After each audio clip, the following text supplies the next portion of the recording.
오늘 3월 24일 묵상하게 될 말씀은 마태복음 23장 29절에서 39절입니다. 오늘 묵상 말씀은 일곱 번째 화와 예루살렘 멸망에 대한 선포의 내용이 나옵니다. 예수님의 일곱 가지 화 선포는 사실상 성전에서 외치는 마지막 회개의 메시지입니다. 일곱 가지 화가 종교 지도자들을 대상으로 하지만 그 후 예루살렘과 성 주민까지 확대되어 마지막 예루살렘 멸망의 예언을 모두가 듣게 됩니다. 본문을 살펴보면 일곱 번째 화는 종교 지도자들의 위선과 교만의 정점에 해당됩니다. 내용 면에서도 가장 심각합니다. 예수님께서 지적하신 외식은 과거 불순종의 역사 속에서 죽임당한 선지자들의 무덤을 만들고 의인들의 비석을 꾸미면서 가졌던 그들의 태도입니다. 당시 종교 지도자들은 그 무덤을 관리하고 비석을 꾸미며 선지자들과 의인들을 향한 존경심을 드러냈습니다. 이분들이 계셨던 역사에 우리가 살았더라면 우리는 절대 그 죽임에 참여하지 않았을 것이다. 그랬다면 이분들도 그렇게까지 비참하게 죽지 않았을 텐데 라고 천연덕스럽게 말합니다. 주 선지자들과 의인들의 죽음과 피해에 대해 현재 자신들은 전혀 무관하다는 것입니다.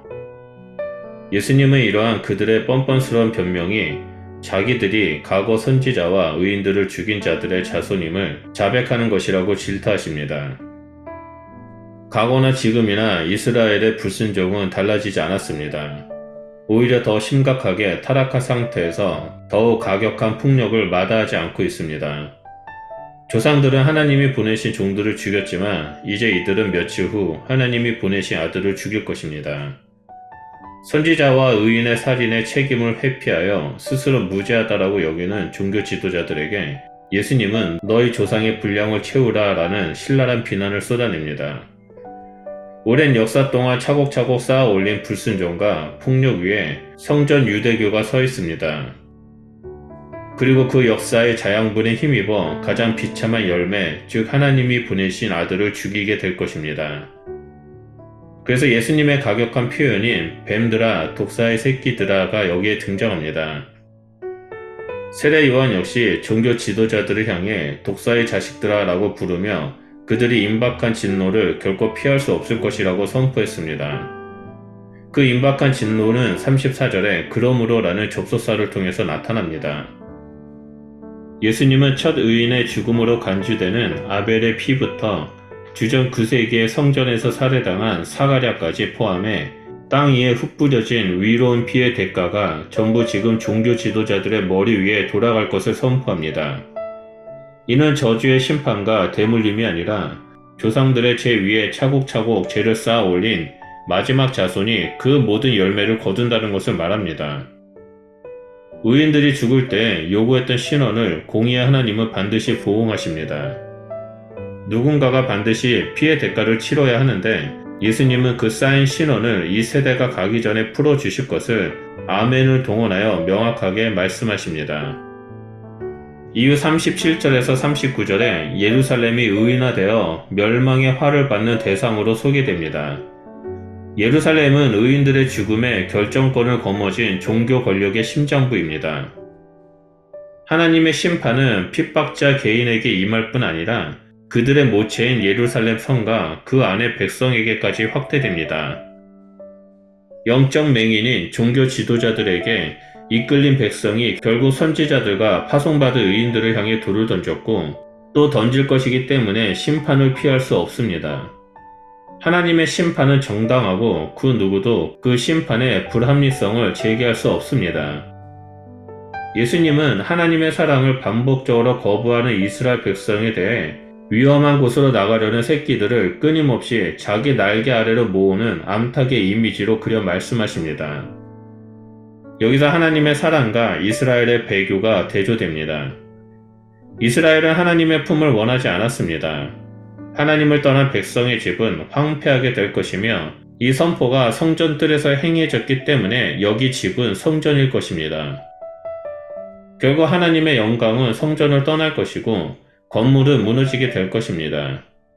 이것은 하나님으로부터 버림받은 결과입니다. 예수님은 마지막으로 이제부터 장차 백성들이 시편 118편 26절을 노래할 때까지 자신을 보지 못할 것이라고 선포하십니다. 예수님은 이제 성전을 떠날 것이고 그 자리에 심판이 들어올 것입니다. 그리고 성전보다 더 큰 이가 그것을 대신할 것입니다. 그렇다면 이 선포는 예루살렘을 향한 하나님의 마지막 은총의 날개짓임을 알 수 있습니다. 말씀을 묵상해보면 하나님의 한량없는 사랑을 이스라엘은 계속해서 거부했다는 것을 알 수 있습니다. 그런 이스라엘에게 예수님은 다시 한번 돌이킬 수 있는 은총을 베풀어 주시지만 그들은 계속해서 외면한 것을 알 수 있습니다. 우리는 이 땅에서 믿음의 길을 걸어갈 때에 때로는 실수하고 넘어질 수 있습니다. 그럴 때에 우리가 잊지 말아야 할 것은 하나님의 사랑과 은총은 우리에게 늘 향하고 있다는 것입니다.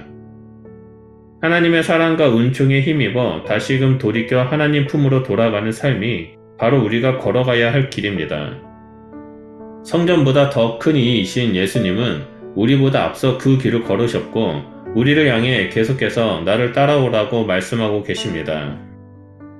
우리는 앞서 걸어가신 예수님의 등을 보면서 한 걸음씩 따라갈 때 곧 나팔 소리와 함께 구름을 타고 오실 예수 그리스도를 맞이하는 거룩한 신부가 될 것입니다. 그러므로 오늘 하루도 늘 깨어 있어서 하나님의 사랑과 은총에 힘입어 믿음의 길을 걸어가는 주의 백성이 되시기를 축복합니다. 기도하겠습니다. 하나님 감사합니다. 우리에게 한량없는 그리고 포기하지 아니하시는 하나님의 사랑과 은총을 베풀어 주셔서 감사드립니다. 우리가 때로는 이 땅에서 쓰러지는 경우가 있지만 우리가 거기서 좌절하는 것이 아니라 우리를 향해 베풀어 주신 하나님의 사랑과 은혜를 바라보며 일어나 계속해서 믿음의 길을 걸어가겠습니다. 결코 하나님을 떠나는 자가 되는 것이 아니라 하나님의 마음 깊은 곳으로 들어가길 소원하오니 성령 하나님 우리의 발걸음을 인도하여 주시옵소서. 그래서 하나님을 깊이 알아가고 하나님을 닮아가는 주의 백성이 될 수 있도록 역사하여 주시옵소서. 감사드리며 예수 그리스도 이름으로 기도드립니다. 아멘.